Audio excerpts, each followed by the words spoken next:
Have you ever felt just completely stuck? You know that feeling, right? Like you're caught in this holding pattern, just pacing in the shadows, waiting for some massive, unmistakable sign from above before you finally make a move. Well, welcome to today's Explainer. We're looking at a deeply powerful devotional text today, and honestly, I just want to start by acknowledging the sheer weight of that feeling. It is so incredibly easy to find ourselves standing right on the edge of a promise, knowing there's more for our lives, yet feeling totally paralyzed by the unknown. So today, we're going to explore a profound moment in history that speaks directly to that very hesitation. How long will you neglect to possess what is yours? Wow, just let that sink in for a second. It's a really piercing question, isn't it?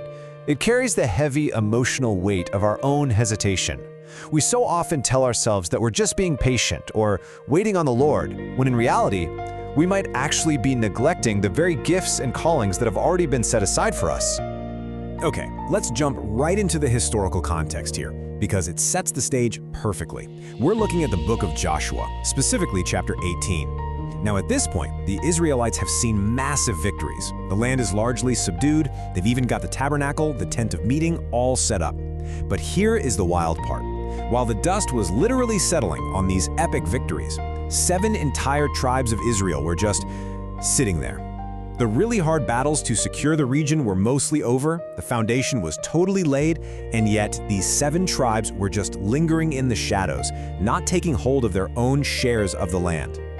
And that brings us to this incredibly powerful quote from Joshua 1:8-3. Joshua looks at these lingering tribes with this warm, yet very firm authority and asks, "How long will you neglect to go and possess the land which the Lord God of your fathers has given you?"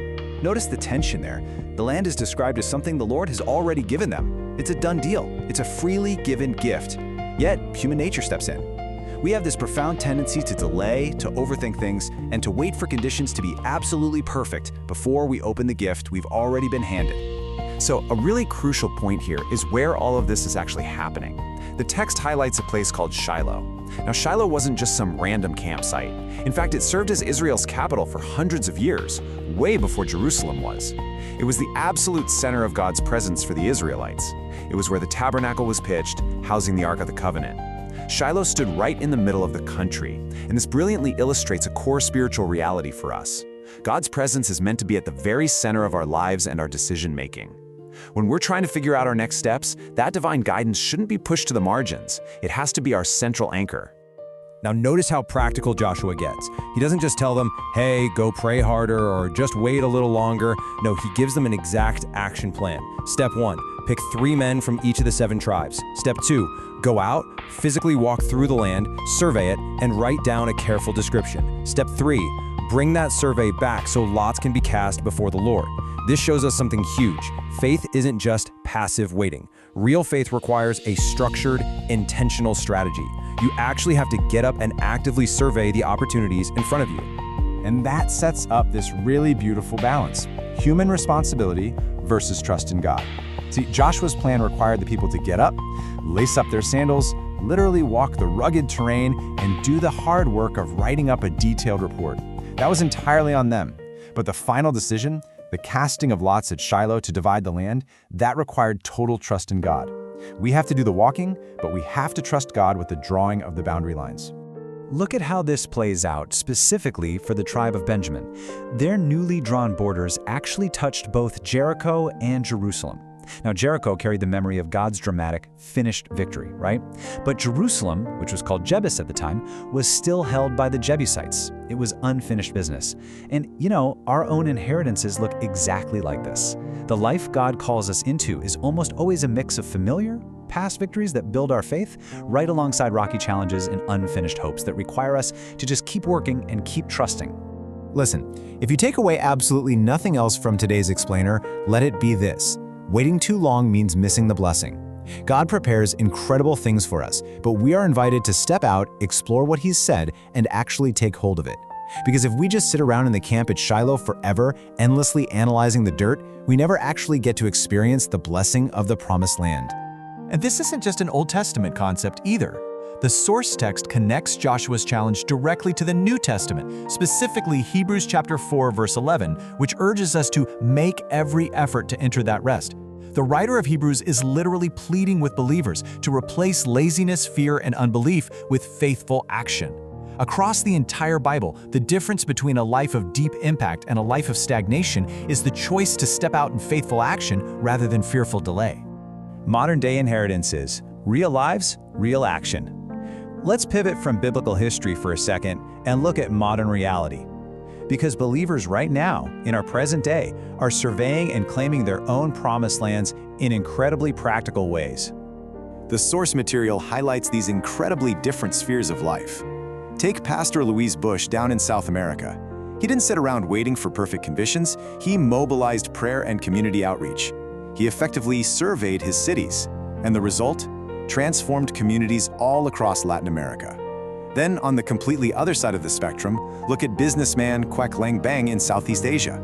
He surveyed the business landscape, expanding a massive hospitality and property group while holding firmly to Christian integrity.